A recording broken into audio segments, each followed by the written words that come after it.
Minha infância.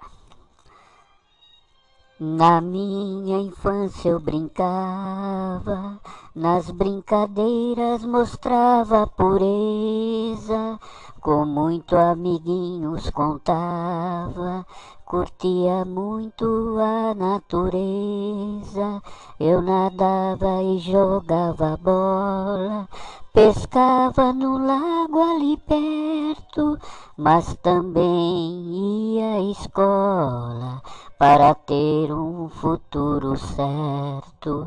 Meu pai, grande amigo, sempre me aconselhava: se afaste do inimigo, só de amigo eu precisava.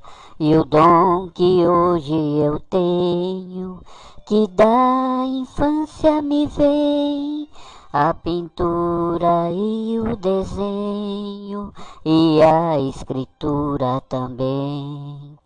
A Deus eu agradeço por iluminar meu caminho, sua ajuda eu reconheço, Deus nunca me deixe sozinho.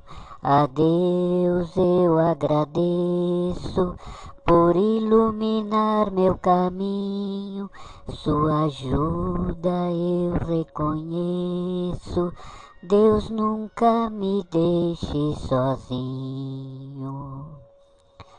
Autor José Carlos Goeta, o poeta do ABC.